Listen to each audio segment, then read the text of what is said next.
Hello, Christopher. How are you this evening? Do you know where you are, Christopher? Do you know who I am, Christopher? My name is Dr. Grayson, Christopher. You are in hospital, in St. Clement's. Do you understand why you are here? What was that, Christopher? We'll get to that. Right now, I need you to listen to me carefully. I need you to tell me the last thing you remember.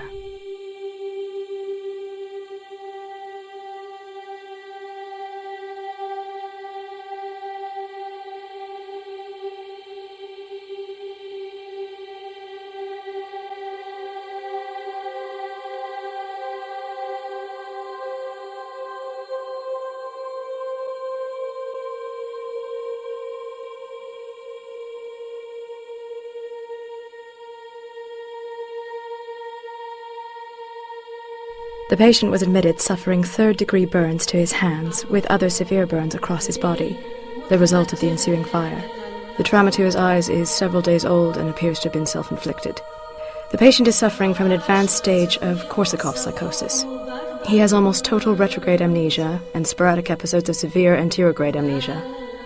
Although he responds normally during these periods, he has no recollections of them.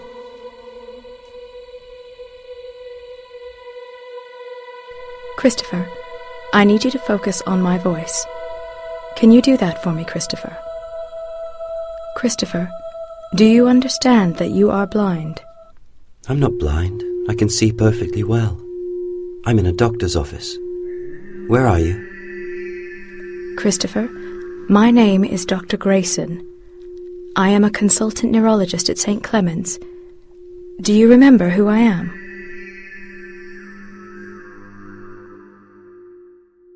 I have administered 1.5 milligrams of alprazolam to the patient following an acute panic attack. He threw his television set out of the window at approximately 11:45 p.m.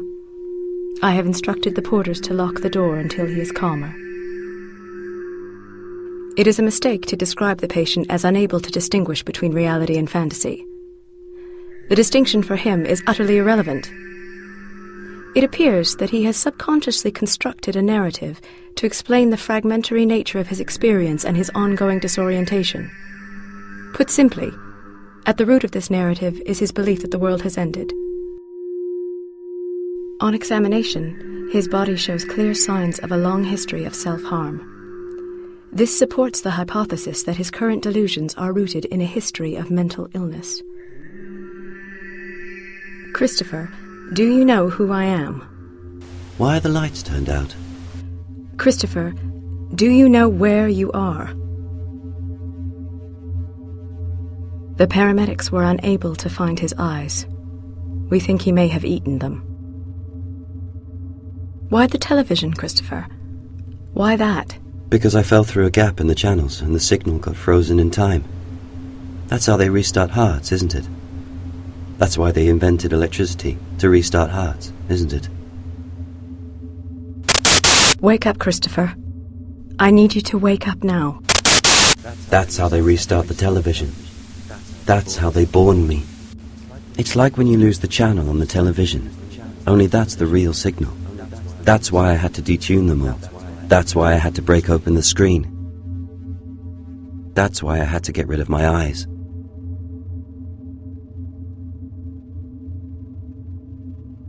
Are you saying you blinded yourself deliberately? Can you remember this? What I'm saying is that I know why I would do it. The screen was on a lie channel, and what do? You just turn over, but it's stuck, so you just pull out the plug and get a new one. Are you saying you blinded yourself because you couldn't cope with what you were seeing? I am waiting to take delivery of a new set of eyes. I watched them in the hospital. The doctor leaned out of the screen and pushed her fingers into my eyes, up to the knuckles. Why she did that, I couldn't tell at the time. My name is Dr. Grayson. You are in hospital, Christopher. Do you understand me? Do you understand me, Christopher? Christopher. Can you hear me, Christopher?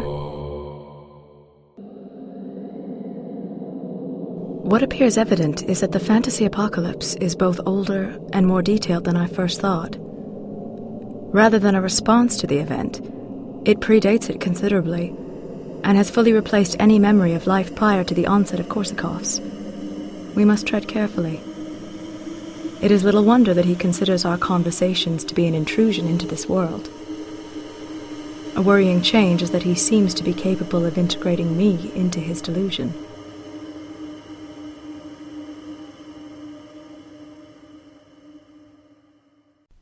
Where are you now, Christopher?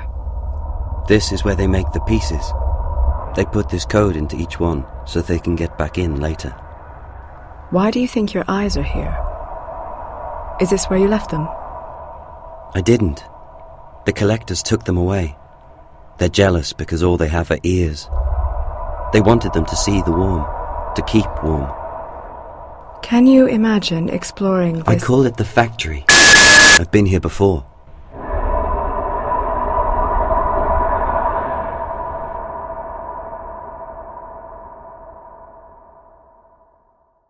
Tell me about the collectors, Christopher. When did you first become aware of them? I was holding out my arms. I thought I could drag them. It was burning. They wanted to go, and I could see then everyone, because then they will be the broad, not along the skin, but underneath time and space, between the channels. And I saw it was a signal too, and I could trace it all the way back up into the world. And I got this headache where it caught fire. And I knew the wire was too stretched, and that was why they spin around. I think, I think it's like they spin and signal to read. They're watching. Can you see them now? I can't see anything.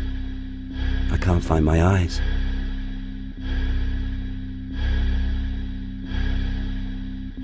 Tell me more about the collectors.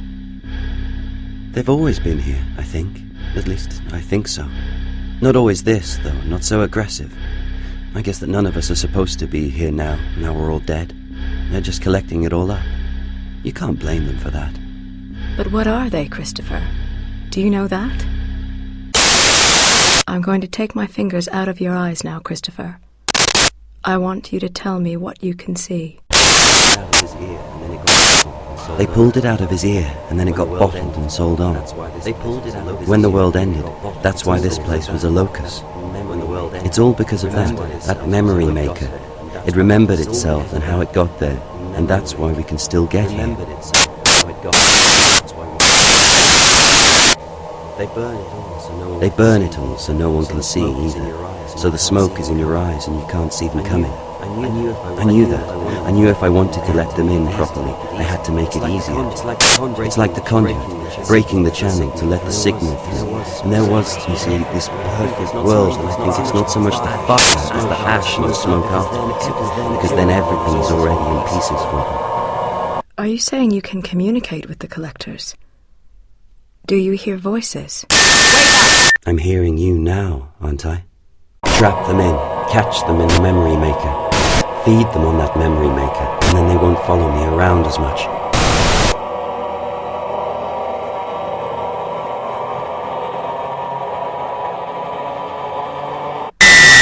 We're going to try something new, Christopher.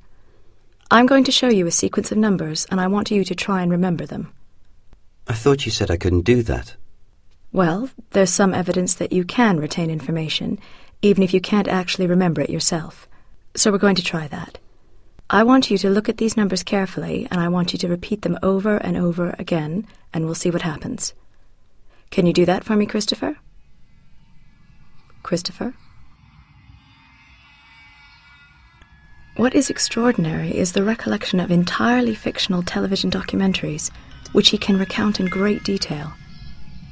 Prior to the end of the world, he can describe programs he watched, even though it appears, certainly in some cases it can be assumed, they never existed. This seems important because it does at least point to a prior life in some form of normality, even if these memories themselves are fabricated. It also reaffirms my argument that the television for him represents the primary means of travel between the worlds that he has access to. Indeed, the notion of the end of the world, of it breaking into pieces, is, according to his experience, an entirely logical interpretation of events. I'm going to take my fingers out of my eyes now, Christopher. I want you to tell me what I can see. Why do you keep asking me about that? Because you can't make new memories. Because you can't remember about the events prior to... to this, you are creating this to fill in the blanks. What I'm concerned about is that this new memory you are trying to make, or what you remember, this is just not real, Christopher. It didn't happen. And this, what you remember, this is really worrying.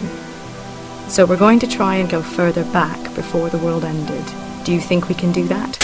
Before they attached me to the television. Before you pushed out my eyes and stuck the needles in my ears. When I still had hands. Christopher, we didn't take your eyes. This is what I mean. But if it helps, then yes. Let's go back then.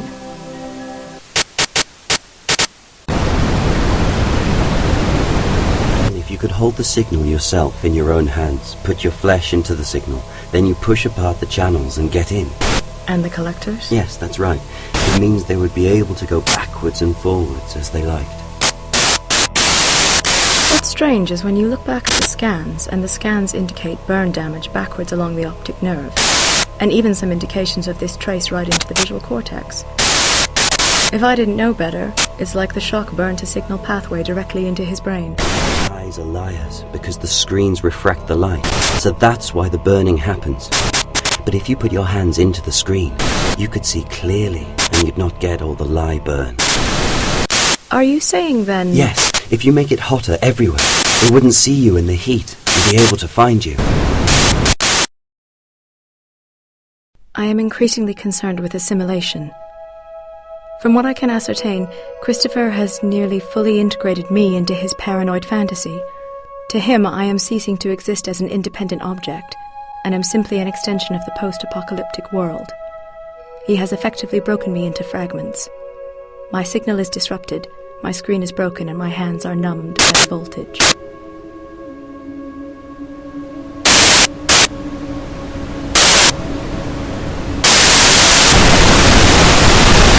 Doctor? I can't hear you, Doctor. Are you still here? Both fists to break it. Cut my hands. It got into the television. I could see the signal in there. Time froze over in the signal. That's why you had to start the fires, to heat the world up, to thaw it out again. Everybody was crying because they were burning. But all I could hear was the static. Everybody fell into the signal and was free.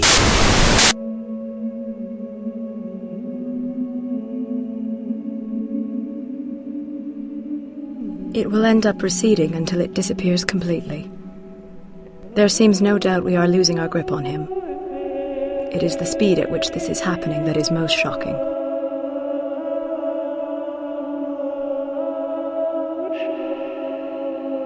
It fell from the shelf, and it broke open, and it went everywhere. Some of the water got into the monitor, and it blew a fuse. I found myself thinking of Christopher then. I cannot help but feel he is trapped in this place, a victim of life yearning for escape.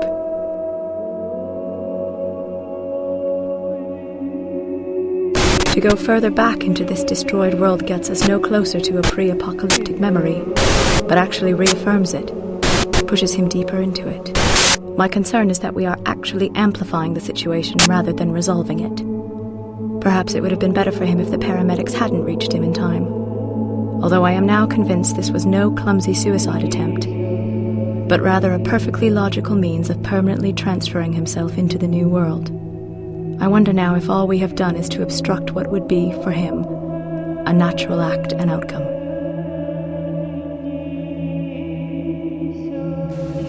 If you let me be your eyes, I can see for you. This is the room I was born in.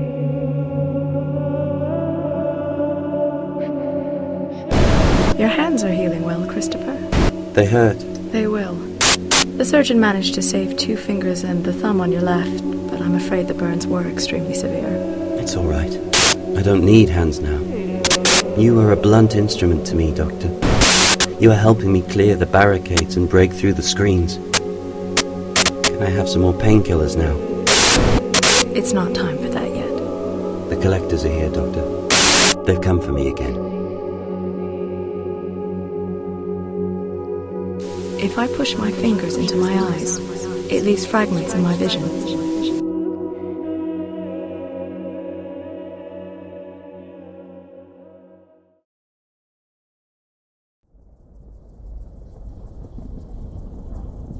When we found him, he had lengths of copper wire wrapped around both hands, presumably to increase conductivity. Perhaps it would be better for everyone if we just allowed him to vanish into this world forever. It cannot be a kindness forcing him to exist between the two. I am sure I am now little more than a voice in his head, no different from any of the other sounds.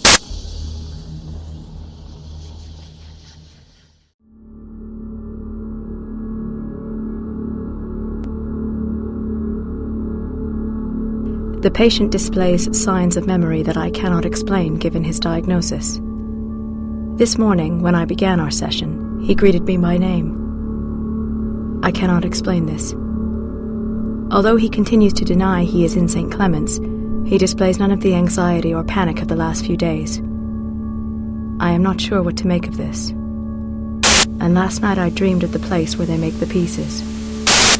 And I woke up with a pain in my ears and the room was as cold as ice.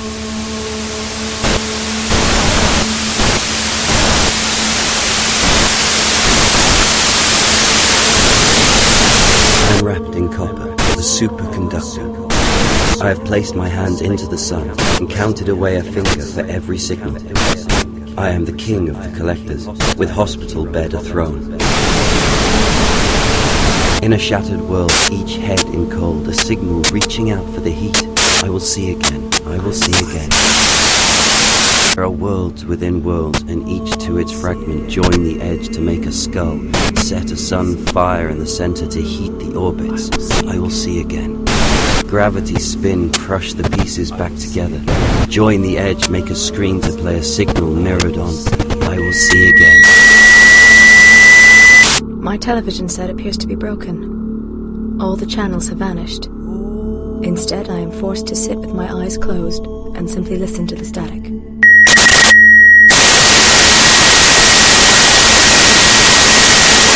Christopher, can you hear me? I can hear you, Dr. Grayson. Christopher, where am I? You are inside us now. We are taking you home. This is how the world ends.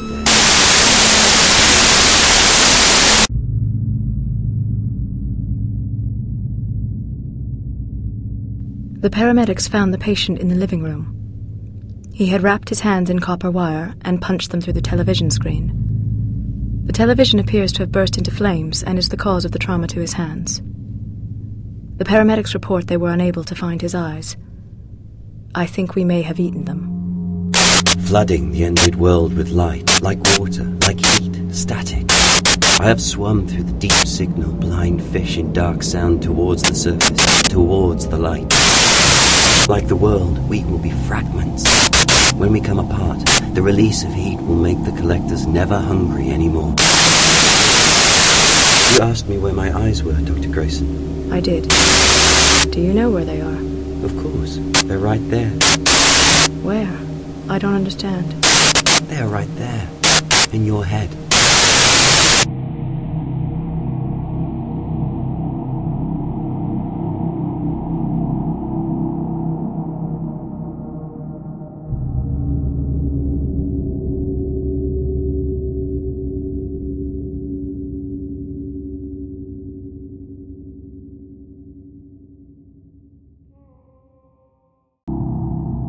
Waking up, not remembering falling asleep. Dropped into freezing dark water from a great height. Opened my eyes, but it was darkness flooding in, not light.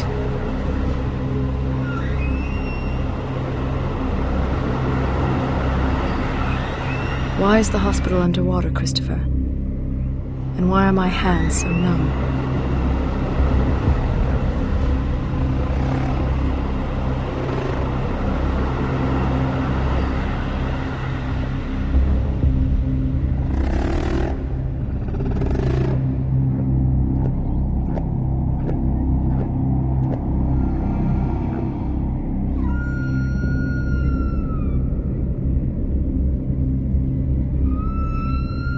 This is how the world ends. The door is made of static, but you can hear them singing behind it.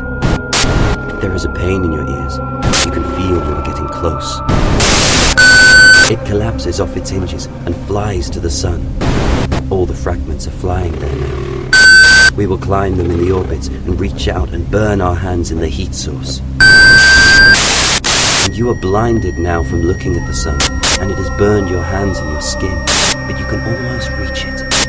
It has fingers of heat sunk up to the knuckles in your eyes, and the noise is deafening as you approach. Wake up, Christopher! Wake up!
Tell me how the world ended. I could tell it was trying to, and it was time to leave. So I set up the door in the corner of the room and left it running all night and day so all the programs were exhausted, so the fragments couldn't fight back. Then I took all the copper and I wrapped it around my hands, made the conductors out of them. This was 2 days after I took my eyes and hid them in the sun. I waited for a break in the signal, then I pushed them both in. That was when the world ended. I don't remember anything much after that. Until the collectors came to drag me back to the world.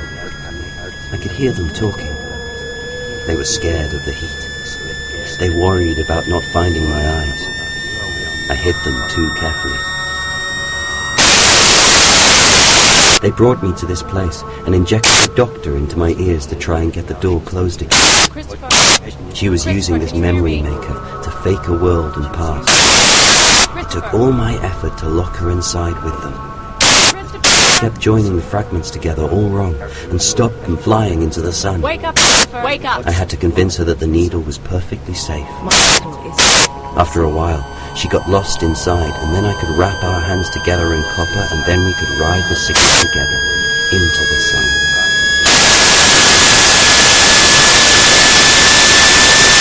My name is Dr. Christine Grayson.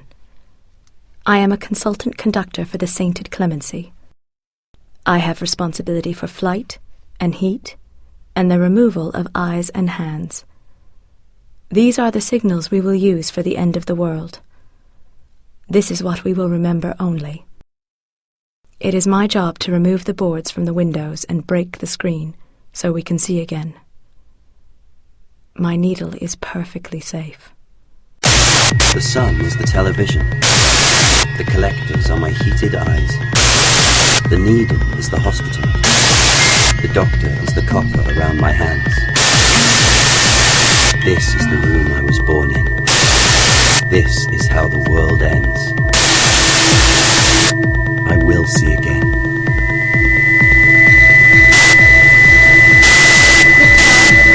Christopher, wake up!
doors shut.